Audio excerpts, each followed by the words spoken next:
On November 17th, 2022, somewhere above the border between Western Australia and South Australia, a tornado formed whose exact time was never recorded. About 90 kilometres east-northeast of the abandoned railway settlement of Forest and more than 20 kilometres north of the Trans-Australian Railway lay the Nullarbor Plain, flat, dry and almost completely uninhabited. There were no streets, sirens or surveillance cameras here. Trains passed far to the south. Rare researchers waited out the rain dozens of kilometres from the future track, and heavy clouds gathered above the low scrub. To anyone on the ground, it was simply another storm over the desert. But inside it, a rotating column of air was already descending. Within minutes, it would touch the surface with enough force to destroy houses. And yet no one would see the funnel, no one would report the roar, and no one would raise an alarm. The strangest part would begin after the tornado disappeared. For almost 2 more years, the world would not even know it had existed. During those days, a dangerous combination of weather conditions was developing over the south of the continent. A powerful cold front connected to a low-pressure system was moving from west to east, while warm tropical moisture flowed towards it. Thunderstorm towers rose above the plain, downpours flooded shallow clay depressions, and the weather station near Euclid recorded a record November daily rainfall of 42.8 millimeters. About 100 kilometers from the future track, geographer Mate Lipar was conducting a field expedition. He photographed dark storm clouds and watched water spread across the normally dry ground. But even these observations did not reveal the main threat. Between satellite passes remained a window of uncertainty, and within it the atmosphere could do something that instruments from a great distance could not immediately confirm. The data showed an environment favorable for powerful thunderstorms, yet no separate report of a tornado appeared. The Nullarbor seemed to swallow the event before it could even be given a name. Inside the storm, air rose, cooled, and drew in increasing amounts of moisture. Wind shear changed the speed and direction of the airflow with altitude, helping the rotation stretch vertically. No one knows exactly where beneath the cloud the funnel formed. No video survived, no radio message from a driver, and no account from a pastoral worker who might have described the sky. But the surface would later reveal what happened next.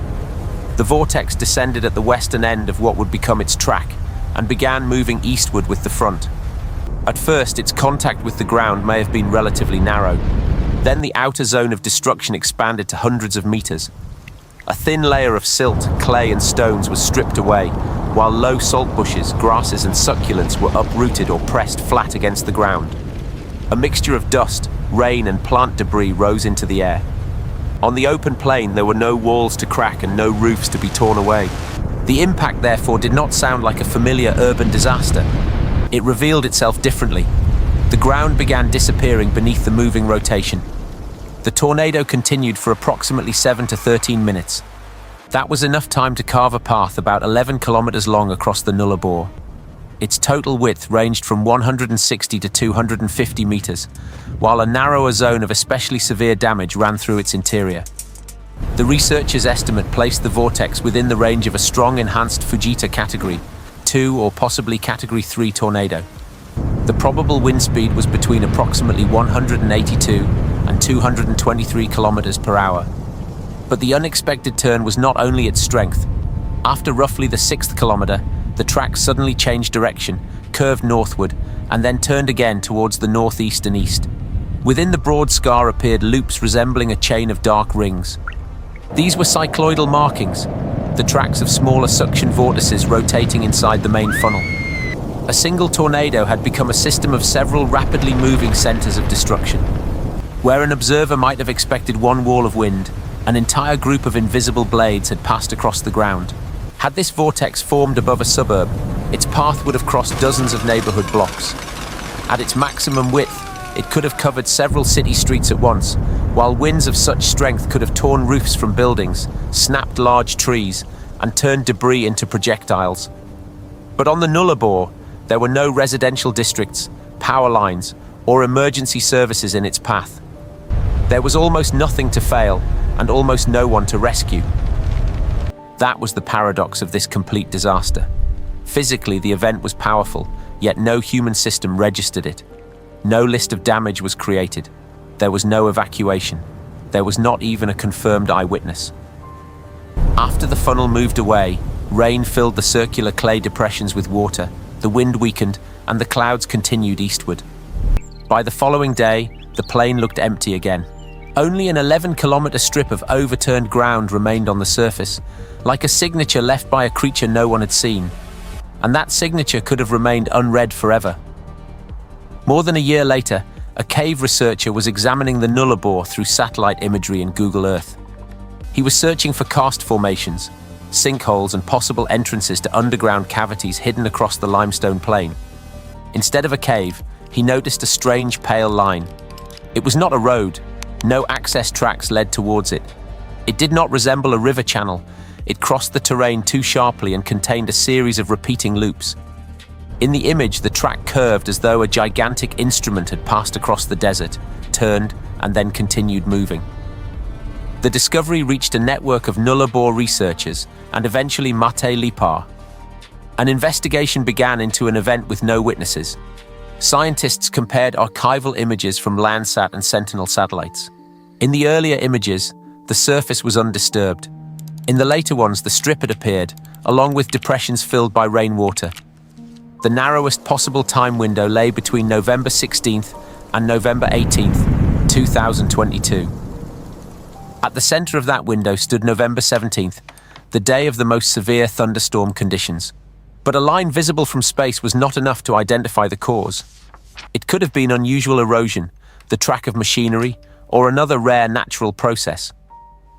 Researchers examined the direction of the front, the cloud cover, the rainfall, and the shape of the damage.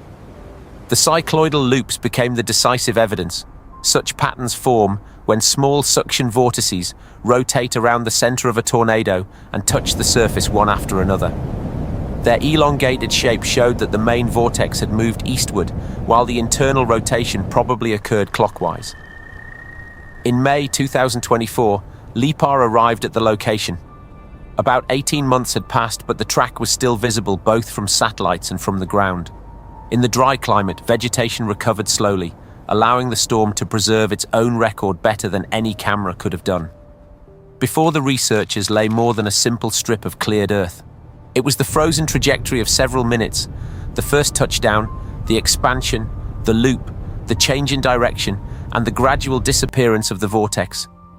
This story has no fatalities, no destroyed houses, and no rescuers climbing through wreckage. Its human hero is the person who looked closely at a map, along with the scientists who managed to read what remained on the ground. But the absence of tragedy makes the conclusion even more disturbing. Before this event, only a handful of tornadoes had been documented on the Nullarbor Plain, and they may have created a false impression of extreme rarity. Tornadoes probably occur here more often than official statistics suggest, but most of the territory is almost uninhabited and lacks a dense observation network. This tornado was not confirmed at the moment of its formation. It was reconstructed afterwards using satellite archives, weather data, and a field investigation. It passed unnoticed, not because it was weak, but because it appeared in a place where the disaster had no audience. The Nullarbor preserved its track as a warning. Nature does not need a camera for an event to be real. Sometimes the most dangerous phenomenon is not the one announced by screaming sirens, but the one whose existence we discover only years later.